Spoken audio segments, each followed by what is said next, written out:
Bardak, who's written extensively on both Cruz and Rubio, and Richard Viguerie, who's been called one of the creators of the modern American conservative movement.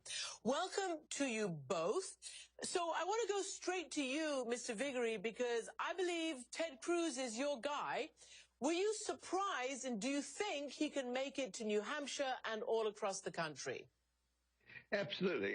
I've been saying for a long time, I think basically it's a two-person race, and that is the establishment candidate represented by Marco Rubio and the grassroots candidate, which is Ted Cruz. And it's a very unusual race for as long as I've been alive, a long time.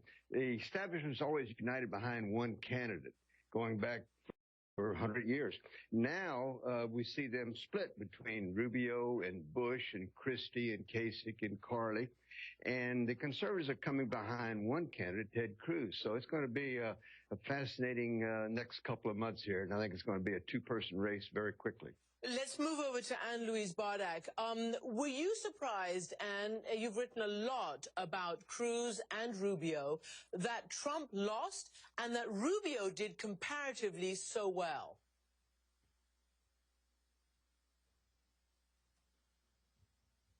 Anne, can you hear me?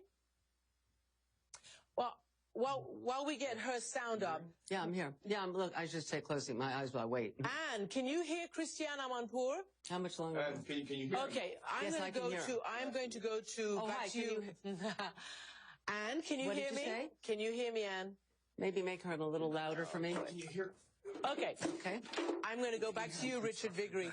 So Donald Trump is already blaming the press. In one of his tweets, having given a sort of what some people thought was a humble speech, he said, "I will be talking about my wonderful experience in Iowa and the simultaneous unfair treatment by the media later in New Hampshire. Big crowd." I mean, what do you think about Donald Trump? Is he done or what, Richard? I think he's on the way out. He's been kind of off to the side in a sense of attacks. Ted Cruz is the first person who's really gone after him and succeeded, and he's gone after him ideologically. Others like Rick Perry, former governor of Texas, and Jeb Bush attacked him because they thought he was kind of a nutcase or not serious, whatever. But Ted Cruz went after him ideologically. It's hard to identify a position that Trump has today. They didn't have an opposite position, basically a liberal position 5-10 years ago. So Cruz is coming after him ideologically, and it's going to be tough for him to stand up against that attack from Cruz, which is coming. And the grassroots conservatives are all united to come after Cruz and Rubio and as not conservatives.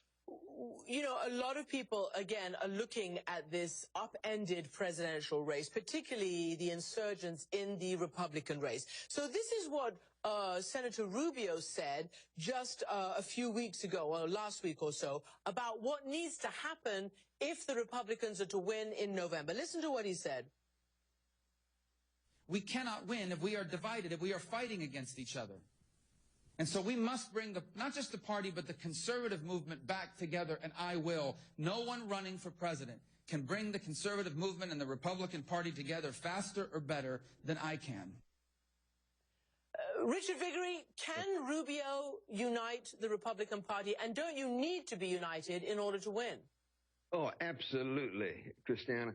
Rubio is correct in the sense that the Republican Party must be united. That's the number one thing they have to do above everything else. They have to go into the election united. And they've not been united for maybe 25 years. They weren't united under Bob Dole, under McCain, Romney, etc.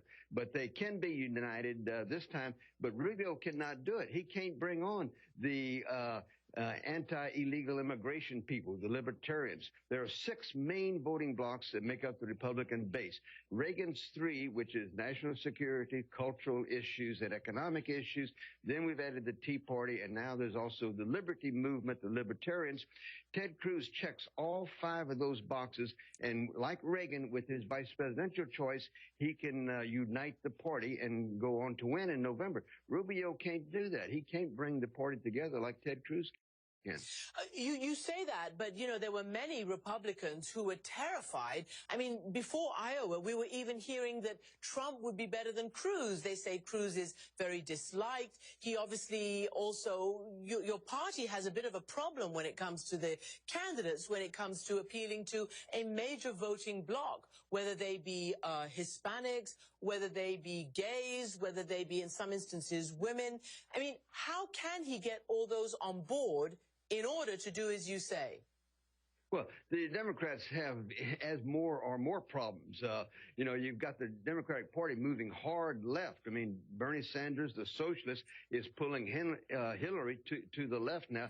And what we're looking at, Christiana, is a first ideological campaign in this country for president since the 1980s. And it's going to be a conservative running against a liberal. And I think on those type of situations, America is a right-of-center country, and that favors the Republicans. And this is going to be, let me just say one other quick thing, and that is this election is going to be fought on something that's going to surprise the mainstream media right now. It's going to be a religious liberty election as much as anything, and Ted Cruz has demonstrated that last night. The religious liberty vote is huge, and it's going to be a big factor in this election. Mr. Viguerie, you're right that in Iowa it was huge, but many question whether it'll be huge going around the country. I want to ask you, though, because you said it'll be a conservative versus a liberal. As you know, Hillary Clinton has been awarded the Iowa caucus, and this is what she said tonight about her pragmatic record. Just listen, Mr. Viguerie. I'm talking about my record. I'm talking about the Children's Health Insurance Program for 8 million kids. I'm talking about getting health care for National Guard members. I'm talking about helping to push through a treaty to lower nuclear weapons between us and the Russians. When I was Secretary of State, I'm talking about building the coalition against Iran to bring them to the negotiating table, and so many other issues. I have a very long record of getting results for people. That's what I care about. Well, we have Anne-Louise Bardac back, but first I want to ask you, Mr. Viguerie, before I turn to her, do the Republicans want to see Hillary as the candidate or Bernie? Oh, absolutely. Well, either one of them, quite frankly. Both of them are so far out of the mainstream, we'd like to run against either one of them. It doesn't matter. But national security is going to be a big issue, and that's one reason Republicans have an advantage in the election. We'll be able to appeal to minorities such as Hispanics on national security, which moves the dial our favor. All right. Mr. Viguerie, thank you. Stand by for